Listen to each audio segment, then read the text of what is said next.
Hello friends, welcome to C++ programming video tutorials series. In this video tutorial, I would like to discuss Introduction to CodeBlocks IDE.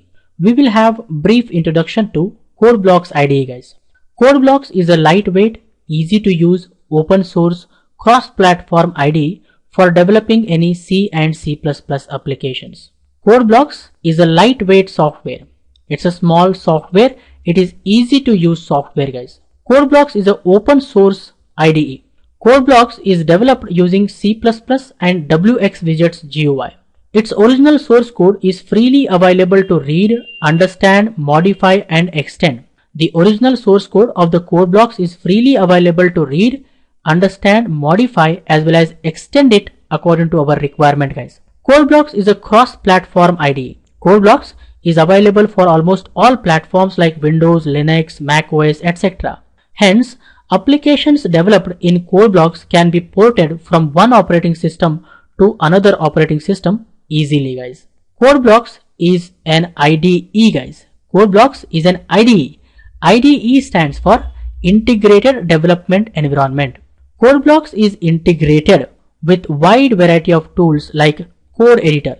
There is a code editor which helps us to edit C and C++ source codes. There is a compiler which helps us to compile, build and run C++ and C applications. There is a debugger which helps us to debug C and C++ applications, remove any errors found, and many other tools which are essential for creating any C and C++ applications guys. CodeBlocks is a development environment for developing C and C++ applications. I hope you guys have clearly understood what is CodeBlocks. CodeBlocks is a lightweight, easy to use, open source, cross-platform IDE for developing any C and C++ applications guys. Let's understand CodeBlocks UI. We are going to understand CodeBlocks user interface guys. We have title bar, menu bar, toolbars section, manager panel, starter page, logs and others panel group inside the user interface. Let's minimize the word. You can see that I have already installed the CodeBlocks IDE in my computer system. I strongly suggest you people also to install the CodeBlocks IDE in your computer system so that you can follow up from here onwards. I double click on CodeBlocks shortcut available on the desktop to launch the CodeBlocks IDE guys. You can see that CodeBlocks IDE is launched. At the top we have title bar. Below that we have menu bar. Below that we have toolbars section. On the left hand side we have management panel. In the middle start here page is open. At the bottom we have logs and others panel group. In the title bar on the left hand side we have icon or the logo of the CodeBlocks software guys. If I click on it, we get a context menu which help us to minimize, maximize, restore, move, resize the CodeBlocks IDE as well as allows us to close the CodeBlocks IDE guys. If I click on minimize, it minimizes the CodeBlocks IDE. I maximize it. I can minimize by clicking on this minimize button also. I minimize, I maximize. If I click again on the icon, I can restore the IDE guys. In the restore mode, we can modify the size of the CodeBlocks IDE. We can modify the size of the CodeBlocks IDE in the restore mode. I can maximize it by clicking on the maximize button. I can restore it by clicking on the restore button here. I maximize by clicking on this icon.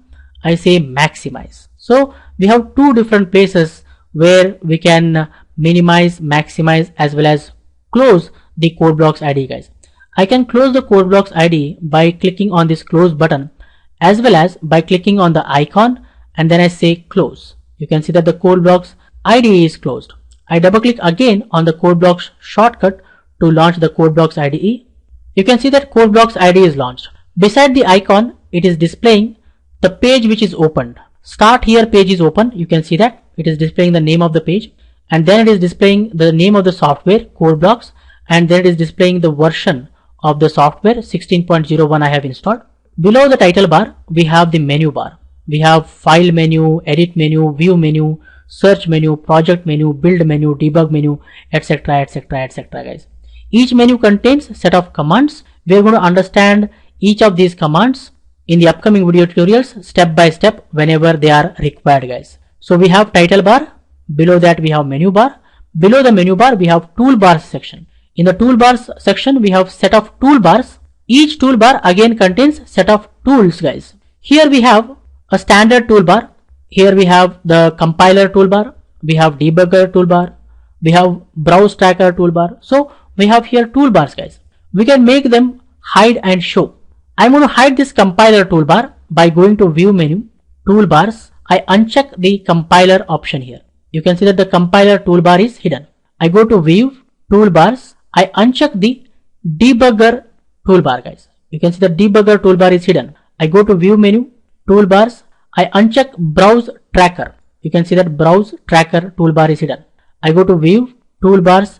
I check again the compiler option. Compiler toolbar is visible. View, toolbars, debugger. You see that debugger toolbar is visible. View, toolbars, browse tracker. You see that browse tracker toolbar is visible. Each toolbar again contains set of tools guys. Here we have build tool, we have run tool, we have build and run tool, we have rebuild tool. So in the compiler toolbar we have set of tools which help us to build and run our application. We have debugger toolbar. In the debugger toolbar we have set of tools which help us to debug our applications, find out any errors and remove them guys. Understanding? According to the requirement we can show and hide the toolbars guys. I hope you guys have clearly understood. Next, on the left hand side we have a management panel which help us to manage projects, symbols, files, FS symbols, resources, etc guys. I go back by clicking on this triangle. I am here at the projects panel. You can see that in the projects panel we can manage the created projects guys. On the right hand side we have start here page open or a starter page open. It allows us to create a new C and C++ project.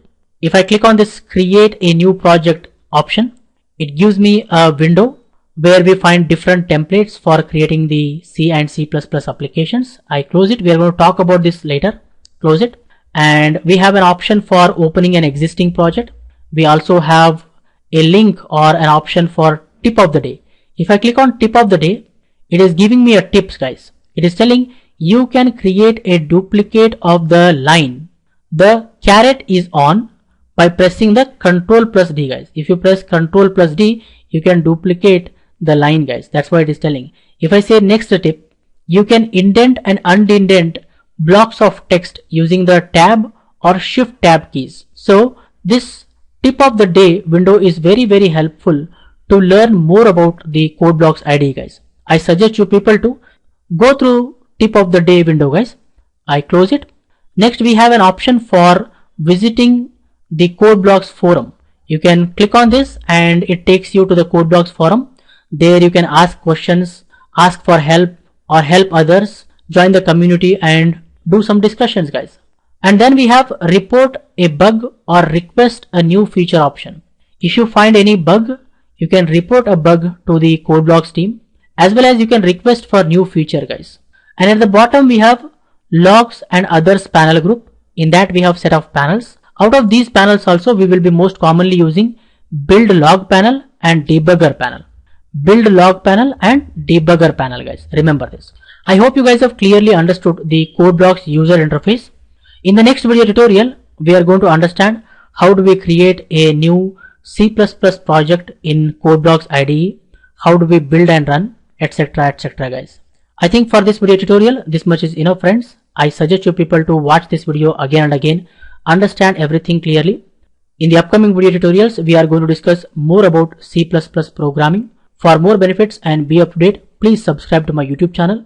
Don't forget to like, comment and share this video with others so that everyone will get benefited. Keep learning, keep coding, keep sharing. Thank you guys. Thank you very much. See you in the next tutorial.